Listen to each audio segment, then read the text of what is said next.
Assalamualaikum warahmatullahi wabarakatuh. Nama saya Latifah Azalia dari SMA Negeri 1 Kemangkon. Hari ini saya akan mengulas buku yang berjudul Di Tanah Lada dari Ziggy Zesia Zioviana Zabriskie, terbitan Gramedia. Siapa yang tidak bisa terluka? Bahkan anak kecil pun bisa saja mendapat luka dari tanah lada. Novel ini memenangkan juara 2 dalam sayembara novel Dewan Kesenian Jakarta pada tahun 2014. Di Tanah Lada merupakan dedikasi penulis untuk menyoroti realita pahit mengenai trauma, isu fatherless, dan pengabaian perasaan seorang anak di keluarga. Kemudian dikemas dalam cerita yang menarik dalam sudut pandang anak-anak. Novel ini mengangkat kisah tentang ketidakharmonisan keluarga.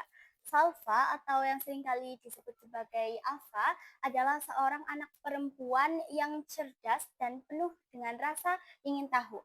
Ia sangat menyukai kamus bahasa Indonesia dari kakeknya. Kamus tersebut selalu ia bawa untuk mencari tahu arti setiap kata yang ia dengar namun tidak ia pahami. Ava tidak menyukai namanya karena ibunya menceritakan bahwa awalnya Ava diberi nama Salifa yang memiliki arti ludah.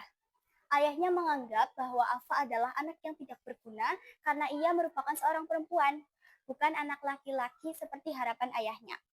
Suatu hari, Ava dan keluarganya pindah ke Rusunero. Di sana, ia bertemu dengan seorang anak laki-laki yang berumur 10 tahun bernama P yang bekerja sebagai pengamen. Di tengah lorong yang sunyi, P memiliki nasib yang sama seperti Ava, yaitu kehilangan figur seorang ayah. Ia tinggal bersama seorang ayah yang pemarah dan kerap kali menjadi sasaran kemarahan ayahnya. Sama halnya dengan Ava, P tidak menyukai namanya karena hanya satu huruf. Sampai suatu ketika, mereka menemukan nama baru, yaitu Ava sebagai salt yang berarti garam dan P sebagai pepper yang berarti lada. Dari tempat yang kumuh itu, mereka berpetualang mencari arti dari tanah lada yang sebenarnya. Meskipun tokoh utama yang digambarkan oleh penulis merupakan seorang anak-anak, namun novel ini memiliki kritikan yang tajam pada orang dewasa tentang pengabaian hak anak untuk mendapat ruang nyaman dalam lingkungan keluarga. Padahal pengabaian tersebut dapat memberikan luka yang serius. Penulis sangat lihai memotret bagaimana trauma fisik dan batin yang dialami oleh tokoh akibat perlakuan orang tuanya. Gaya bahasa yang digunakan cukup santai, namun tetap sesuai dengan kaidah kebahasaan, membuat novel ini semakin menarik.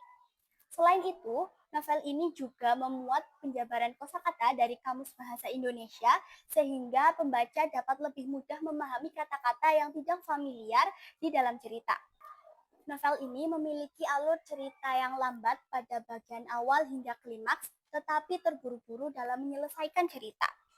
Penokohan tokoh utama yang terlalu dewasa dan cerdas untuk seusianya terkesan tidak logis, seperti memahami tentang konsep pengkhianatan, egoisme, membuat pembaca seringkali lupa bahwa tokoh yang digambarkan merupakan seorang anak-anak.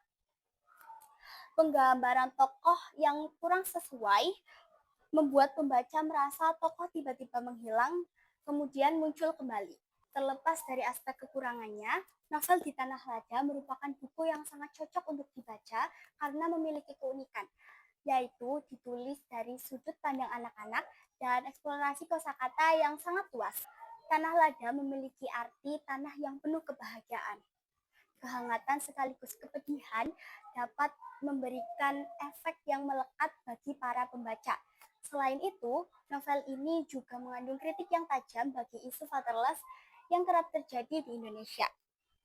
Pesan berharga yang dapat diambil dari novel ini adalah anak kecil juga memiliki dunianya sendiri yang seringkali diabaikan oleh orang dewasa. Mereka bahkan dapat memaknai sesuatu menjadi warna emosi yang lebih dalam. Dampak psikologis dari ketidakstabilan kondisi keluarga mengakibatkan anak menjadi lebih dewasa dari usianya. Oleh karena itu, peristiwa sekecil apapun akan mengubah cara mereka memandang dunia selamanya. Demikian, terima kasih. Wassalamualaikum warahmatullahi wabarakatuh.